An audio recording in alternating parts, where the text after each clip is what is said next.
Good evening, punters, and welcome to another episode of the Tripod, where we break down every NRL game every week from a betting perspective.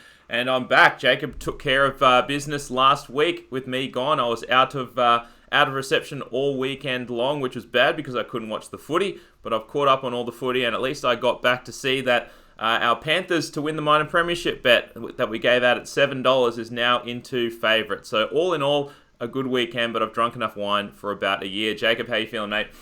Great, thanks, mate. Welcome back. I hope you didn't spend too much money on your little weekend away, because we also are at the midway point of the season, and we just quickly reviewed the bets that we made pre-season on the pre-season pod. And when I say bets, it was you trying to just add entertainment value. You shot 16 50-50s at me for the 16 teams and were willing to bet me $200 against whatever I said. Because the season then got shortened, we didn't know anything about COVID back when we did the preview back in February or whatever. 3 of those have been voided. Of the other 13, I think I'm going to go 10-3. Yep. And that's on top of being 7-2 on side bets. So anyway, it's been a good season so far for me. Did you have any comment on that? Not really. I was having a good weekend, and I was saying I just recovered nicely when I got back, watched some footy, and then you sprung that on me. So when you asked me for the spreadsheet, I knew it couldn't have been good. And one other thing I should say, because you were away, not everybody listens to our recap every Sunday. I think our preview is more popular because this is the pod. We give you the picks and we give you the best chance to win.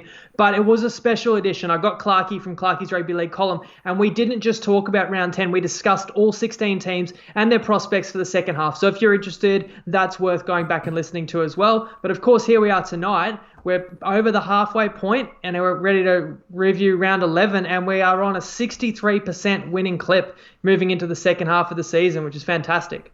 Absolutely insane. Let's hope we can keep that rolling. Let's start it off with Thursday night, Jacob. We've got the Eels hosting the Tigers. The Eels are 8.5-point favourites, with the total sitting at 38.5 points. And this should be a really interesting game. Finally, the Eels are pretty much back to full strength. They get Mitch Moses back for this one. They get Fergo back. They get Madison back. Now, although all of them still have to make it through captain's run, is what I'm hearing, including a couple of others, including Sevo and Nathan Brown as well, that are got some niggles, but they're all expected to play. And that's good, because it should be an absolutely cracking game. And a lot of feeling should be in this one as well. If you've been watching any sort of NRL, you would have seen all the stuff about that. But anyway, should be a lot of feeling in this one. And usually, when it's a bit of a grudge match, when some words have been exchanged beforehand, it kind of always trends towards a closer game, a lower scoring game. The defense kind of steps up. And that's why I guess I would lean under. But then on the flip side, you've got the Eels, who are fielding their strongest roster that they have in quite some time. And along with the West Tigers, who now are fielding a roster construction that I think, is their best for scoring points that they have all season long. Don't know if I want to lay the points with the Eels. It's probably getting a bit too high. The only side I could probably play would be the Tigers with the revenge after round 5 as well. But the line is probably right around where it should be. Yeah, and the tough part about playing the Tigers is they're not complete full strength. They've been without Alex Twelve for a while. Luke Garner is a big loss on an edge for this team. He's had a really good season. And as you mentioned, the Eels welcome back a brigade of, origin level stars. Even if they are a little bit rusty, at the end of the day, you have this Eels team that was way off the mark last week, but we kind of called that they got ambushed in a huge home spot by Manly. And you just don't want to play a really good team, which the Eels still are, off a loss. And this extra spice that you're referring to, of course, is around Ryan Madison exiting the clubs, the Tigers last year, just walking out on them. And there's war of words, he said, she said. I know the Tigers will be up for it to kind of spite him and prove him wrong for leaving. But I feel like his teammates at the Eels will rally around him too, to kind of as motivation that they're happy that he did come and join them. The Tigers, while they will fight hard in this one, the story of their season has always been that they can't beat the really good teams, and they're yet to record a win over a top 8 opponent. And I know they'll come out fierce, but they still don't have the class to probably beat the Eels unless the Eels are off their game. I don't think they will be, so I agree the line's about fair. Indeed, and no best bets on the Thursday night game. Let's move on to the early Friday game. We've got the Cowboys hosting the Seagulls. The Cowboys are 2.5-point underdogs, and the total is sitting at 41.5 points. I guess the biggest news coming out of the Cowboys is Paul Green, leaving the club or getting sort of shifted out of the club. So whenever, from a betting perspective, usually you get a new coach bump, but, no new coach in there yet. And I do wonder how these players will react. It's just been a really rough season for this Cowboys team. And I wonder about their motivation for this one. Last week as well, they hung tough for about 60 minutes. It was arguably, a coin flip game for 60 minutes and then just get outclassed a little bit at the end. It's kind of been the story of the Cowboys season, just missed chances in certain games and they kind of dropped their head. And I think it may be more of the same here. I mean, there is a chance that the Cowboys really get up for this one. It is at home, but the Seagulls, huge win for them last week against the Eels. And you got losing streak theory as well in terms of the Seagulls. They snap a 3-game skid, so they're going to have some confidence coming into this one. You've also got a short turnaround for the Cowboys in this one, and I don't know if it's square, but I can't really see the Seagulls losing this game. I know it's a short line, but I really do think they get the chocolates. Yeah, the Cowboys were very gallant last week. I think the line, when we did the pod a week ago, was around 15.5, 16. We laid -7.5 against them in the second half. We had Penrith to win both halves. One was lucky, one was unlucky because that line actually got to 20 by Sunday afternoon. Everyone was on Penrith to blow them out. It was 4-all at halftime. It was 10-4 to the Cowboys an hour into that game. And there were some promising signs. You've got like the hammer at fullback and he scored an amazing individual try, which cost us our first bet. And Dejean Arzi on debut scored a great try too. And I see this match against the Seagulls as a clash of styles because I think the Cowboys now with a few young stars and include Robson, the new hooker there, they want to play with speed and they want to get it to their playmakers in space, whereas Manly wants to arm wrestle you. They want to grind you out and they want to control the game with the kicking game of DCE. So that will be fascinating. I think Cowboys will be up for this one. I think Josh Hannay is a beloved Cowboy and he has aspirations to get the permanent role there. They're going to be in front of a decent home crowd. Manly's the one that's got to travel. So I'm not expecting a flat spot for the Cowboys just because Green walked out. And I don't think there's any hard feelings. I think he'd run his course. I think I said last week, there's only so many times you can get a response from your team. They were underperforming. So I think this change will be positive for them. But for the Seagulls, that win was so big. Just the belief that they can go forward and make noise in this competition. I know they got a bit of bad news with the Turbo setback. But the fact is there were conflicting reports. He's not out for the season, so their season is well and truly alive. Fanua Blake back into this team massively bolsters them. And the Cowboys' biggest strength, of course, is just Taumalolo playing off the back of him and Maguire, who's been really good this year. But Manly has the middles that can handle them, so I like Manly in this game.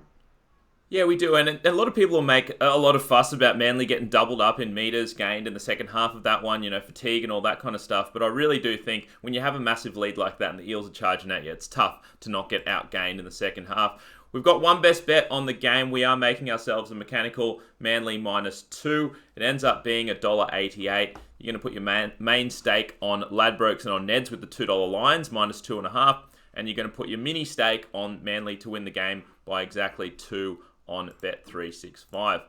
Let's move on to the Friday night game. The Broncos hosting the Storm. The Broncos are plus 19.5 points, and the total is 43.5. And I will be at this one, and I will be in the front row. Kind of wish that the Broncos would be going a little Hang on, do you mean in the stands or for the team? Because they're getting low on troops. Yeah, honestly. You better clarify. Honestly, in the stands, I'll be watching this one. So because you'd be around 100 kilos. So mate, I know you've lost 90 weight, now, anyway. Lost a few kilos anyway. But I mean, okay, you'd be a back row now. This will be a funny one because I mentioned last time I went to Suncorp, and that was Storm Roosters, and I kind of said, every time I go to Suncorp, it's somehow shit. We lose bets or whatever. So this will serve me right. Last time I got to watch one of the games of the decade, and this one I get to watch a depleted Broncos side up against a Storm side that is absolutely rolling. And they really have just been brutalised by injuries. They've had to reshuffle a bunch of stuff. So Milford gets back to fullback. Croft moves to 5'8". They get Katoni Staggs back, which is in pretty much the only good news for this Broncos side in terms of injuries. The Storm are going to win this game. But the thing is, I'm going to this game. I've looked at the weather report. It's going to piss rain all day. And it's going to piss rain all through, the weekend here in Brisbane. It's raining already here now. And you just cannot lay near 20 points in wet weather. But at the same time, I'm not trusting the Broncos to score enough points to cover the 19.5 in wet weather either. So certainly lean towards the unders here. I think the Storm just grind out a clinical win, and I don't see the Broncos scoring more than 2 tries, that's for sure. Clinical is the word I had for the Storm as well. That's what they did last week in winning, I think, 42-6. Funny, they didn't score a try in the first 20 minutes of that game, but they don't come out trying to blow you away. They come out and try and grind you into the dirt and take away your will to live, and then the points come off the back of it. And really, if you look back at the last kind of 7 weeks, ever since round 3, where they lost by 16 at home to the Raiders, which was an anomaly, they have not played a bad game. I mean, It depends how you want to view a close loss to Penrith, which that was in Penrith on a Friday night. We know how good Penrith is. So really, the Storm give you a pretty good account of themselves every single week. And I could see this Brisbane pack coming out trying to bash them. If Brisbane has a strength, it's the starting forward pack. But it's like the Storm just keeps coming at you. When you've got big Nelson, Asafa Solomona, and Fasil Malawi coming off the bench, like they will smother the Broncos. Now, that news this week that Seibold's got to win 5 of 10. Yeah. To keep his job, which is interesting. I think it's ridiculous to put an exact number of wins on it, because what if they take the Storm to Golden Point in this one and lose? Right. Like, he'd get no credit for that by that benchmark, but that would be an amazing feat.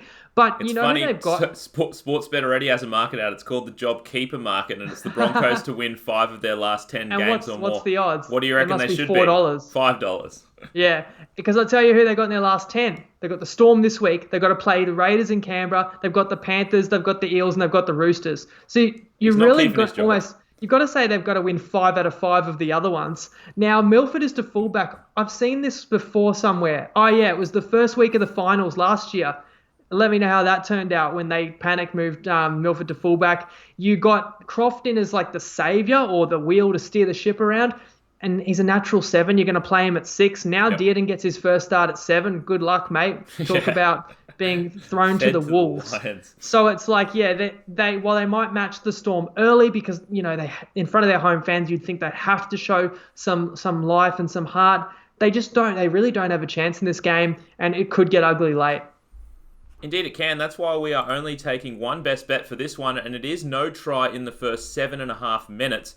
You'll find that one at $1.85 on Bet365. I think if given the opportunity, the Storm will take the 2, and teams do usually take the 2 a little bit more early on, especially in wet weather.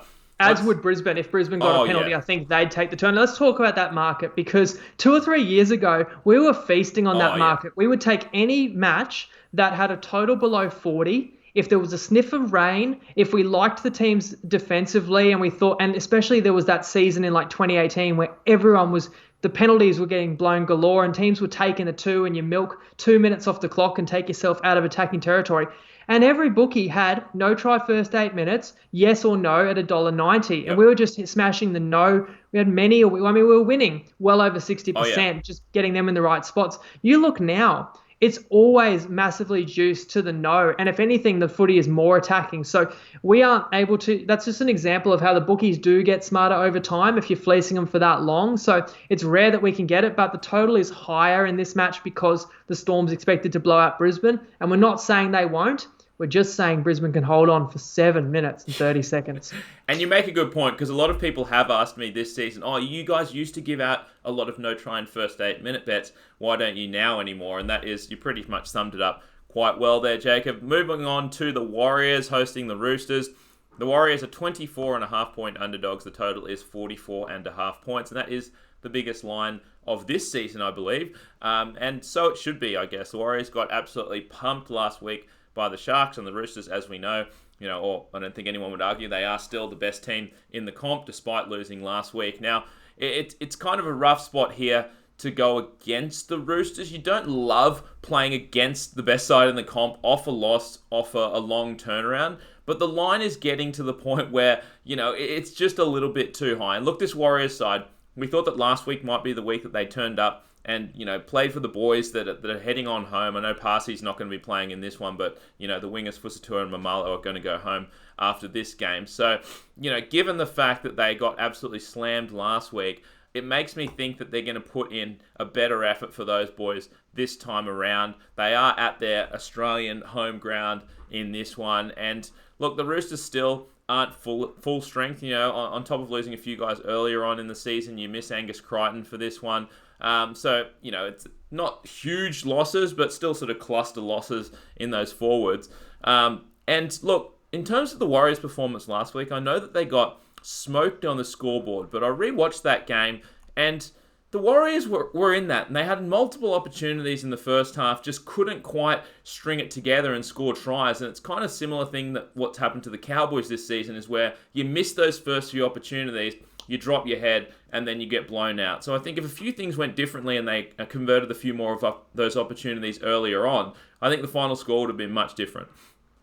Yeah, that's going to sound like excuse making because we're on the Warriors, and I'll put my hands up. I knew after 10 minutes they were fucked. But you're right. They'd drop a try or they'd blow a certain try. And I think at least twice, if not 3 times in the first half, the very following set after they missed an opportunity, the Sharks scored. So it was like a 12-point swing, once 2 or 3 different times in that first half. And the Sharks put a grubber into the in goal, it bounced around, and Johnson got the ball and scored. The Warriors put a grubber in the in goal, it bounced around, and the Sharks picked it up and went 100 meters and scored. So it's it wasn't their day, and I'm not going to completely write them off because of last week, because I feel like last week was actually the strongest 17 they've fielded of all of 2020. And what that goes to show you, because they've won, I think, 3 games this year, it goes to show you that the game is almost not played on the field. It's played between their ears. It's what attitude they show up with. And hey, it's the last game with all the band together before the boys go home. You're playing the champs. You're playing in Gosford. I'm not saying they're going to win, but I'm willing to believe that the effort will be there. And this line is too high. You talk about Angus Crichton. I really noticed his game has gone to another level since they lost Radley. He's able to ball play a little bit more. They've had matches where Corden has been out and he's been their best back rower. Now, like we said with the Eels, you don't want to go against a really good team off a loss, and the Roosters are outside the 4, and we know they're clinical. We know that Robbo will be pissed with the amount of soft tries they've leaked, especially up the middle. But this line is crazy high, and I don't think there's many punters out there brave enough to take it. I know you guys are going to feed us for jumping on the Warriors again, and I'm here for it because I believe it's a winning bet. I'm not going to not give out a winning bet. So we're on the Warriors. And one thing we didn't mention for this one as well is that there is rain scheduled for the Central Coast for game time and all leading up to game time. So you never hate taking a really big line when there's probably going to be rain. We've got 3 best bets on New Zealand. We are taking New Zealand plus 12.5 points in the first half. That's $1.88 on Ladbrokes and on Neds. All 3 of these are on both of those bookies. We're taking New Zealand plus 24.5 points at $2 for the game. And we're going to take the Roosters team total under 16.5 points in the first half. That is $1.83. Let's move on to the Sharkies up against the Dragons. The Sharks are laying 1.5 points and the total is 39.5. And I didn't say Sharks hosting because this is actually at Jubilee Stadium. Sharks aren't playing any games at PointsBet Stadium this year while it gets renovated. So this is actually a Dragons home game here. So don't make that mistake when you look and you see that the Sharks are at home. One bad news for the Dragons is you've got Tarek Sims suspended. But look, like I said about the Warriors, look, the Sharks were on fire last week, and it's probably one of the better games that I've seen the Sharks play all season long. Sean Johnson had the ball on a string, which they didn't have the week before. But the Sharks are they can be that hot and cold team, I guess. But once again for this one, rain expected throughout the day and then light rain during the game. And what I've said about the Sharks team before is that they're a flashy team. They like to fling the ball around. And I think that, when you've got rain, when you've got wet conditions, it turns the game into a grind. And I don't think the Sharks are the best team to get into a grind. I think the Dragons arguably probably have a slightly better forward pack than this aging Sharks forward pack at the moment. And you do like betting on a team that has the better forward pack in wet conditions when you're going to get just a grind out there. So I can see this, turning into a low-scoring game. And in that case, I trust the Dragons forwards. In terms of the Dragons, tough game against the Bulldogs. But, you come all the way back.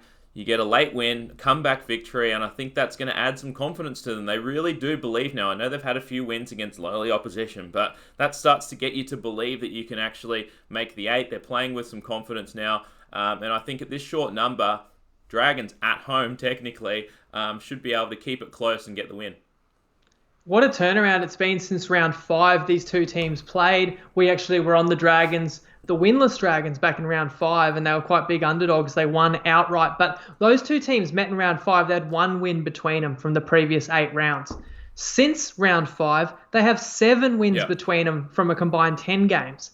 And I don't see both of these teams making the 8, but whoever does win this game really is going to keep propelling with confidence that they can make the 8 for sure, whoever emerges victorious. And you mentioned that, I guess you don't call it a home game for the Dragons because of the ticket availability, would still be first dibs to Sharks, but it's their home ground and familiarity, and the Sharks ones that are going to have to travel there.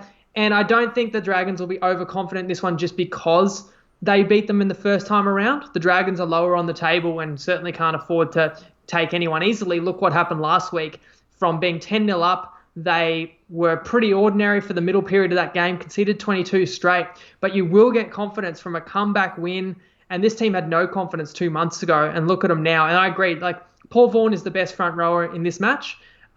Usually Wade Graham would be the best back rower in any match. But his matchup is against Tyson Frizzell. That's pretty exciting. You got McInnes locking the scrum for the Dragons. Multiple rep forwards. This Dragons forward pack is their strength. But another thing that has really emerged, and before the season I said the Dragons' biggest weakness is there's no playmaking in the outside backs, and none of these young, promising talents have taken the next step. But in the last few weeks, we've seen Dufty, we've seen Lomax, we've seen Ewan Aitken play some of their best footy of their lives and live up to their talents. So with that added as well to the Dragons, I think they're going to win this game, and we're getting them as an underdog. Indeed, we're taking 3 best bets on this one. We are taking the Dragons plus 2.5 points for the game. You'll have to search a little bit for this one. It's $1.81. It's not in the normal sports bet markets. You'll have to click on other markets in sports bet to find that one. We're going to take the Dragons plus 1.5 points in the first half. That's $1.87 on Unibet. We're going to take the Dragons plus half a try. That is $1.80 on Bet365 under the score tab, because we always get asked that. Let's move on to the Raiders hosting the Rabbits. The Raiders are 5.5 point favourites. The total sitting at 39.5 points. It's an interesting one. When I first saw this line, I did think to myself it seemed a bit high. But then I kind of looked into the game a little bit more, and I can understand why your average punter would be interested in playing both sides of this game. I can see why you'd want to take the Raiders. I can see why you'd want to take the Rabbitohs. Maybe I can talk you out of either of them because, look, I don't want to play the Raiders because the Rabbits, tight loss last week. We've seen what they can do coming back in the second half there. But, not necessarily that it's a letdown spot for the Raiders. I mean, it's a long turnaround from a Thursday game, but that was an absolutely brutal game, played at an epic tempo, and you do get a little bit of a letdown emotionally for that one. Plus the line is 5.5 points, and the Raiders aren't that much better than the Rabbits. But I just can't bring myself to play the Rabbits either, catching the 5.5, because I do believe that the Raiders are the slightly better team. It is in Canberra. It's going to be freezing. It's going to be raining. And I think that those kind of weather conditions do favour the Raiders in the way that they're just like a gutsy team, whereas the Rabbits love to sort of fling it around a little bit more, which wet, cold conditions isn't too conducive to. So at 5.5, the line seems about fair. Now, last week's win, I think, could end up being worth so much more than 2 points to the Raiders. People were shoveling dirt onto their grave. I was one of them. I said, you lose Hodgson, you lose another match that, was a bit harsh. They had a lot of calls go against them against the Storm. Lost a lot of games this season already. They probably should have won. It's just not going to be their year. But you come out and from being down in the second half, you come back, you beat the Roosters at the SCG. You get that kind of performance out of Havili, the starting hooker, but also Tom Starling off the bench. And then with George Williams and Jack Whiten taking on additional roles between those 4 players, it's compensating for what they're losing in Hodgson. Not that you can fully replace him, but it allows other players to take on a bigger role. Now they get the longer turnaround. Don't forget this team didn't get to play at home for a 6 or 7 week stretch after the COVID break, but now they do. they're in the mix for Cody Harawira-Naera. Like, it's a possibility that this team could sign him. But on top of that, don't forget Dally M's second row of the year was Johnny Bateman, and he was out indefinitely with a shoulder. He's named in the reserves in this game, and I don't think he's going to play, but he's definitely going to be back this season, which some people didn't see coming. Yeah. So this team is like tough. They're well coached. They got belief. They got ability, and now they're back in Canberra. So I don't want to go against them this week for sure. And the Rabbitohs, still without Latrell, suspended, lost James Roberts for the season and Ethan Lowe for the season. So there's two guys who have played Origin in the last season or two. Campbell Graham back in helps. They showed good signs in their fight back against the Knights. And they actually have a pack that doesn't get any accolades, but actually could tough it out and could match the Raiders here. The Raiders are no certainty in this game. You still have the class of Cook and Reynolds and Walker off the back of that pack, although in wet conditions it limits, how effective they can be. This could be a great game, but I feel like the Rabbitohs might actually be an underrated team, and the Raiders might be too. So I don't want to bet on it against or on either of them. That is fair. So we've got no best bets on that game. Let's move on to the Sunday games. We've got the Knights hosting the Bulldogs. The Knights are 16.5-point favourites. The total sitting at 41.5 points. The Knights, with the win last week, move into the top 4 on the ladder. So certainly, I guess, overachieving in comparison to what they were at the start of the year. I think they were underdogs to even make the 8 at the beginning of the year. But they are certainly playing some good footy. And look, the Bulldogs are not. The Knights are playing good footy, but once again in this game, there's rain scheduled for the final, except every game except for the first 2, pretty much. So whenever there's rain, you always lean towards taking the points with the underdog, and I think that in rain, you look towards the forward packs, and although the Knights have, a very good forward pack, the Bulldogs forward pack is certainly their strength. So I like that in a wet conditions. And look, the Knights are absolutely ripe for a letdown spot. I know that everyone's going to say, look, they got up 20-0, they let go of the gas. But I'm here to tell you that, yes, maybe they let go of the gas a little bit, but I'm here to tell you maybe they were just a little bit fatigued. They've had a tough stretch. They had games go down to the wire against Manly, game go down to the wire against the Eels, and now the Rabbits. Now you've got to play the lowly Bulldogs, and you've also got to look ahead to the Storm next week, which is going to be a massive top 4 clash. I think this is a terrible sandwich spot for the Knights, and I think, although the Bulldogs probably won't win this one, in wet conditions, I can certainly see them keeping it close. You're right, the Knights are top 4, but if you look at their last 6 weeks, they've only had one win that was by more than 2 points, and that was a 27-6 win at home to the Broncos. And everyone beats the Broncos by 20 points or more. So, but I tell you what, judging by O'Brien's reactions in the box in that second half comeback by the Bunnies, I'm a little bit nervous. I'm with you on the Dogs here, but it's like he is not going to accept this team kind of taking the foot off the throat. I think he will be very focused, and the risk of taking the points with the Dogs this week is that the Knights will really make an effort to go on with it. We saw the Dogs' probably best passage of play of their season so far. I spoke about it when we talked about the Dragons, at 22 unanswered points. But it's a very tough blow to blow a 12-point lead late and in the manner that they did, literally coughing the ball up to the opponent. They've officially signed Trent Barrett to be the coach for the next 3 years.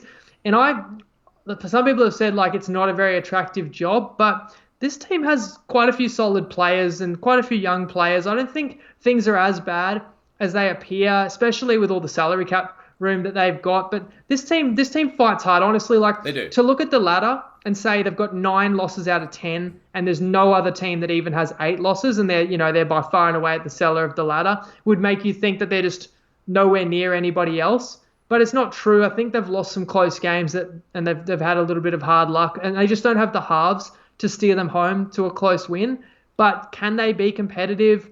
I think so. We're getting quite a lot of points. Again, I'm a little bit nervous. Ponga's in form. This game is in Newcastle, but it's a high line, and I think nobody wants to touch the Dogs, so we will.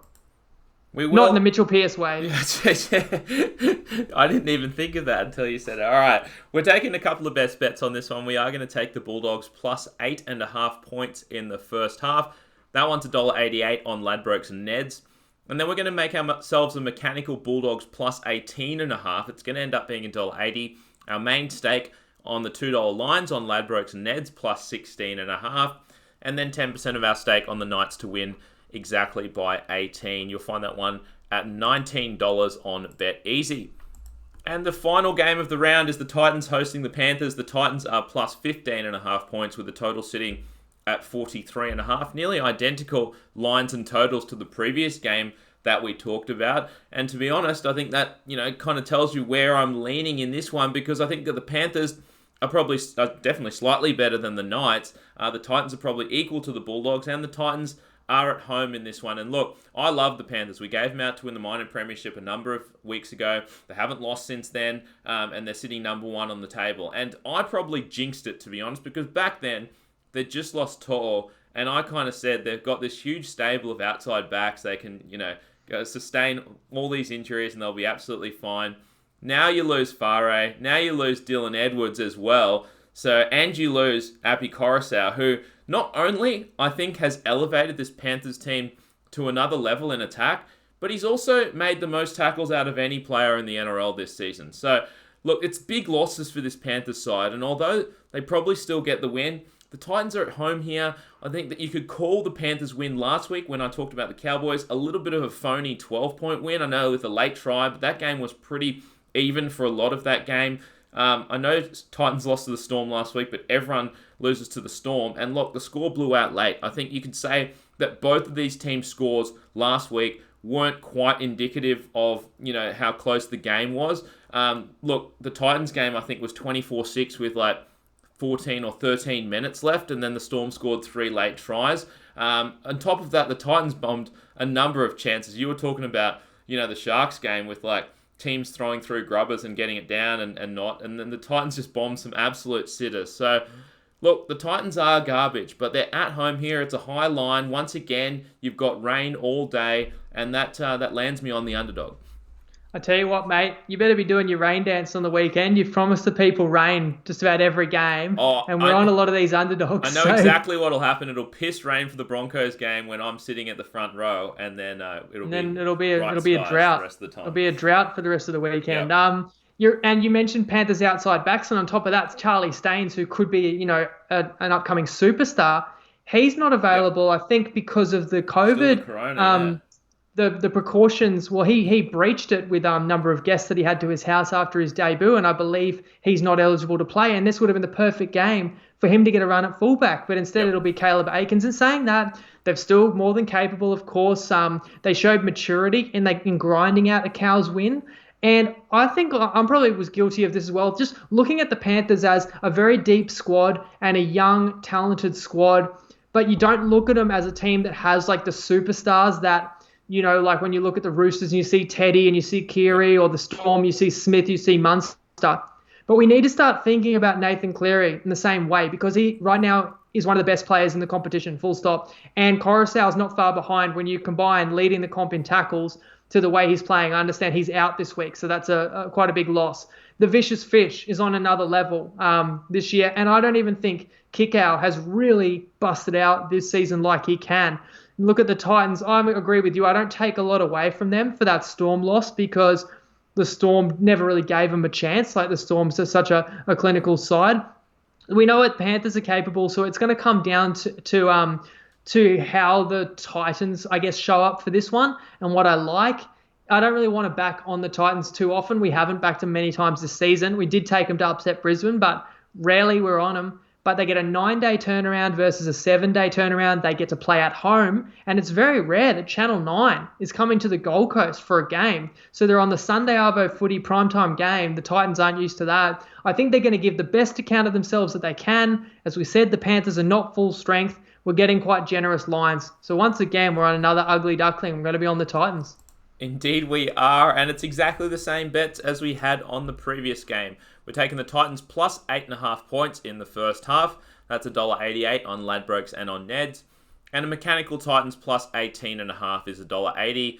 Once again, your main stake on Ladbrokes and Neds, $2 lines, Titans plus 16.5. And 10% on the Panthers to win by exactly 18. Once again, $19 on BetEasy. So we have identical bets on Titans as we do on Dogs. Do you, off the top of your head, are you more confident in Dogs or Titans? Dogs. I'm more confident in Titans. We can have a side bet. Who covers the game by more? All right, fine. Yeah. Well, whoever loses by the most owes the other $200. Good. All right. Very Sounds good. And that would be the sixth side bet that I'd lost to Jacob since the restart. How many have I won? 0. So it doesn't bode well for the dogs there. But look, guys, thanks again for tuning in. 12 best bets that we gave out on the pod tonight. If you missed any of them, they will get posted in the app tomorrow. But make sure you have obviously downloaded the Tripod app. That's where we release all our multis, and we've been doing very well, just keeping the profit ticking over with the multis as well. So, look, hopefully another winning week. It's been a while since we've had a losing one, and we'll see you guys Sunday after the Sunday games to break down round 11. See you then. Lego.